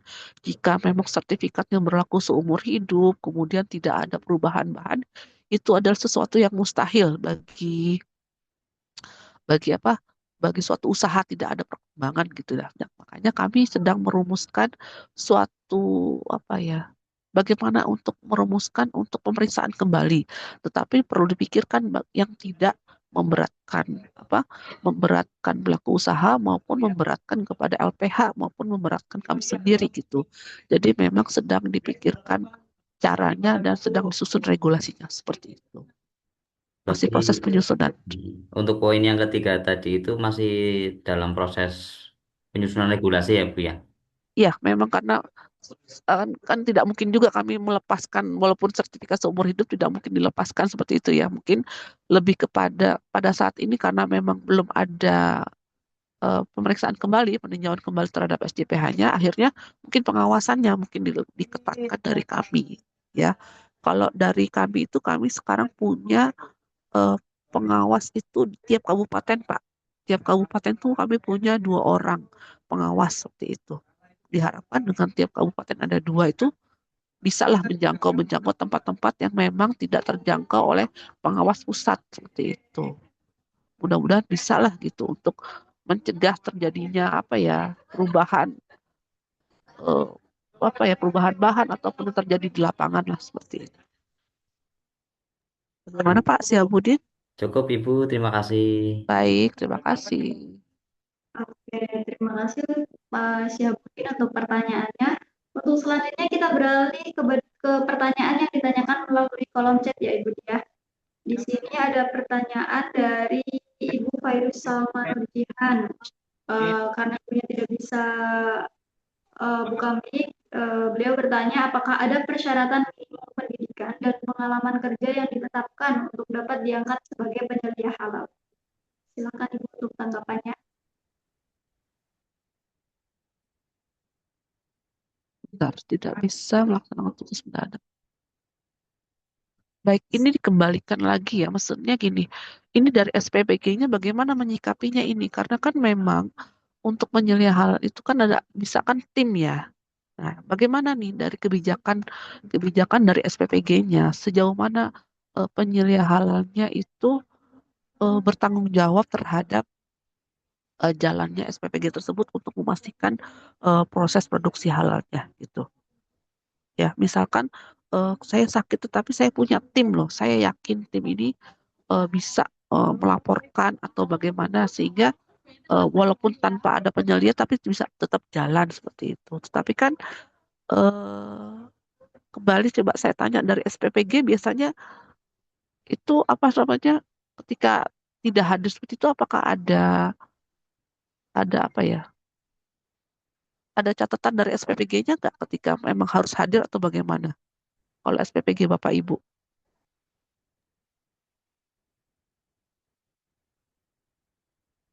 Saya kan nggak tahu nih ketika ada apakah memang SPPG-nya harus apa penyelia halalnya harus hadir seperti itu atau eh, apa yang penting dia memang sudah ini ya sudah sudah punya tim yang memang bisa dikoordinasikan seperti itu.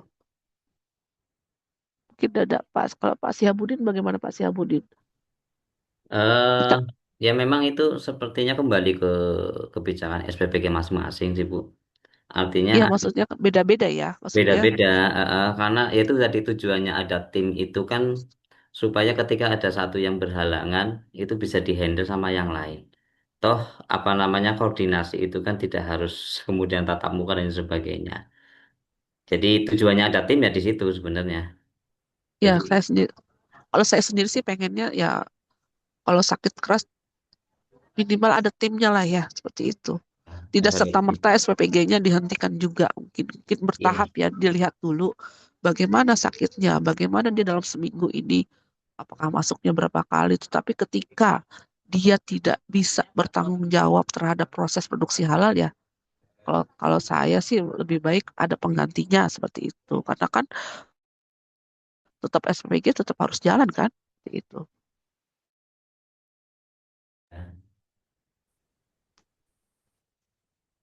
Mana tadi? Bagaimana Pak Iwan ya? Ya, Bu. Ya, Baik, Bu, mungkin Mbak. dengeran Bu ya. Ya, maksud saya kan kalau dalam SPPG itu kan biasanya memang ada tim. Untuk penyeliakan biasanya itu dikaitkannya sama pengelola ya, Apa Pak? bukan dari ya. Gimana Pak? Maaf, suaranya nggak jelas. Jelas ini Bu. Putus-putus di saya. Saya mic di komputernya memang lagi error ini sama di HP soalnya. Ya, Berpindah ke intinya yang gini lain Bu. aja dulu, Pak. Kalau error, waktunya sayang. Oke, ya Oke, Bu, yang lain aja silakan. dulu Bu. Skip. Terima kasih.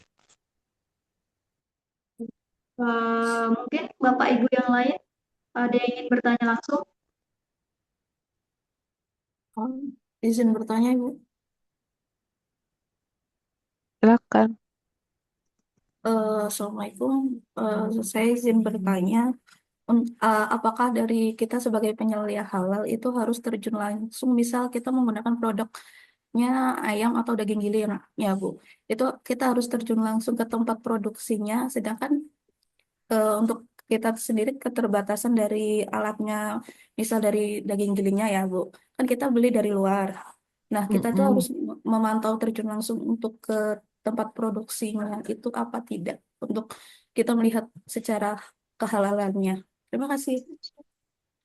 Baik, untuk misalkan pakai daging giling ya. Jadi kan memang tugas penyelia halal itu adalah memastikan semua bahan-bahan yang digunakan itu memang nanti hasilnya adalah halal. Jadi ketika Bapak Ibu menggunakan daging giling, silakan minta saja sertifikat halalnya dari daging giling tersebut, dari jasa penggilingannya tersebut, seperti itu. Apakah dagingnya memang sudah sertifikat halal dan jasa penggilingannya. Perlu diperhatikan ya Bapak Ibu ya, jasa penggilingan itu adalah sesuatu yang krusial ya, sesuatu yang kritis. Kenapa? Ketika kita memakai jasa penggilingan, itu perlu dipastikan bahwa apakah memang itu me- eh, cuma dipakai untuk penggilingan daging halal atau tercampur dengan daging babi seperti itu ya. Kalau saya sendiri, kalau cuma daging giling, silakan mintakan saja kepada jasa penggilingannya, Bu. Minta sertifikat halalnya. Bapak Ibu sebagai penyelia halal berhak loh. Bapak Ibu sebagai konsumen berhak meminta ini jasa penggilingannya punya sertifikat halal nggak? Bukan penggilingan yang halal ya, tetapi jasanya gitu. Itu kadang-kadang di pasar tuh ada. Ada yang memang jasa penggilingannya sudah punya sertifikat halal seperti itu. Karena saya sendiri saya pernah melakukan penelitian ya. Kalau saya meneliti itu penggilingan itu di satu pasar dengan 3 penggilingan, Bu. Nah, itu ternyata penggilingan yang di tengah pasar yang jauh dari daging babi itu bisa terkontaminasi loh dengan daging babi. Ya, berarti kan tuh mungkin ada orang yang nyari di tengah pasar nyampur apa, pakai daging babi giling gitu di tengah pasar gitu loh. Kan itu mungkin saja seperti itu. Nah, hal ini kan tidak bisa harus kita hindari ya. Nah, oleh karena itu silakan Bapak Ibu meminta kepada mereka untuk sertifikat halalnya untuk jasa penggilingan seperti itu. Nah, ini akan meningkatkan awareness mereka juga nih penggilingan nih. Loh, kok saya diminta ya jasa apa sertifikat halal padahal kan cuma giling. Nah, itu jadi pemikiran mereka nih. Kira-kira wah, ternyata perlu juga jasa penggilingan untuk sertifikat halal. Nah, itu jadi apa ya? Jadi hal yang besar. Jadi mereka kepikiran untuk sertifikat halal itu bagus juga. Nah, kalau ibu dirasa tidak punya, ya silakan cari yang memang toko-toko daging yang sudah punya daging giling yang sudah sertifikat halal seperti itu. Ya, mungkin itu alternatifnya seperti itu. Baik, Bu, terima kasih. Baik, apakah sudah terjawab, Ibu? Sudah, Ibu. Terima kasih. Oke, baik karena kita sudah di penghujung sesi ya. Untuk beberapa pertanyaan yang mungkin belum terjawab, mungkin bisa ditanyakan di sesi selanjutnya atau bisa ditanyakan kepada fasilitator masing-masing. Nah, Bapak sekalian, tidak terasa ya kita sudah sampai di penghujung sesi materi dan tanya jawab. Kami ucapkan terima kasih yang sebesar-besarnya kepada Ibu Dia Eka yang atas ilmu, wawasan, serta pengalaman yang telah diberikan kepada kita semua. Semoga materi yang disampaikan bisa kita implementasikan dalam menjalankan tugas kita sebagai penyedia halal sesuai dengan regulasi yang berlaku. Oke, baik. Akhir kata, saya selaku moderator, mohon maaf apabila terdapat kekurangan.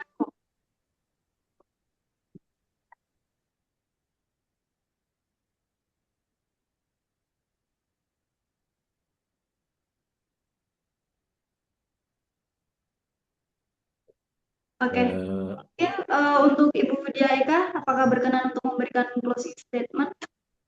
Baik, terima kasih Mbak. Terima kasih pada Bapak Ibu semua yang sangat semangat dari pagi sampai menjelang siang ini. Semoga apa yang saya sampaikan bisa bermanfaat bagi Bapak Ibu. Tetap semangat untuk mengikuti pelatihan. Semoga dari pelatihan ini Bapak Ibu bisa menjadi penyelia halal yang handal. Terima kasih Bapak Ibu semua. Tetap semangat ya. Saya izin live ya Mbak ya semua ya. Assalamualaikum warahmatullahi wabarakatuh. Waalaikumsalam Waalaikumsalam warahmatullahi warahmatullahi wabarakatuh. wabarakatuh. Terima kasih, Bu. Terima kasih. Ya, Makasih, Bu. oke, baik. Terima kasih untuk Ibu Bapak peserta pelatihan penyelia halal SPPJ. Terima kasih atas keaktifan dan antusiasnya dalam pemaparan dalam sesi ini. Oke, saya selaku moderator izin pamit undur diri. Terima kasih. Wassalamualaikum warahmatullahi wabarakatuh. Waalaikumsalam. Waalaikumsalam warahmatullahi wabarakatuh.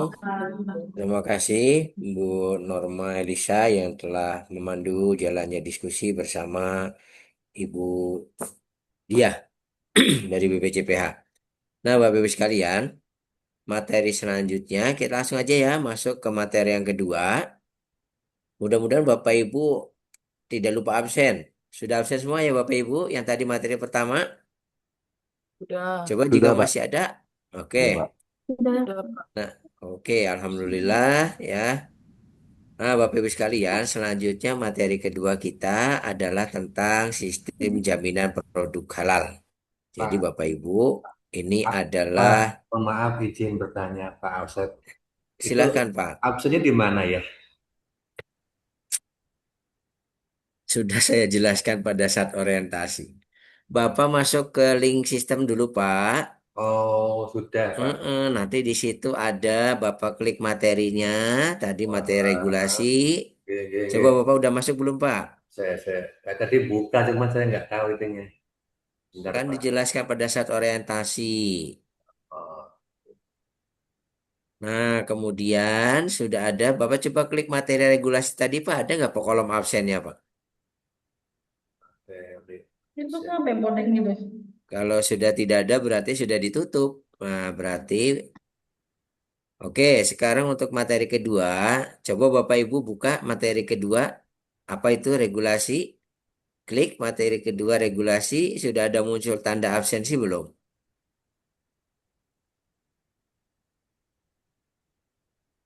Materi SJPH, Pak. Iya betul, oh iya betul, maaf. Materi EJP yang kedua. Ada tanda absensi? Ada, Pak. Oke, berarti yang materi pertama, absensi materi pertama absensinya sudah ditutup karena kita sudah masuk materi kedua.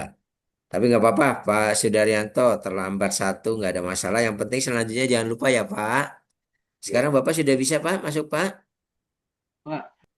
Ya. Oke. Ini Nah, Bapak yang Ibu anu, Pak, sekalian, yang Izin Pak, absennya ya, belum ada ini Pak.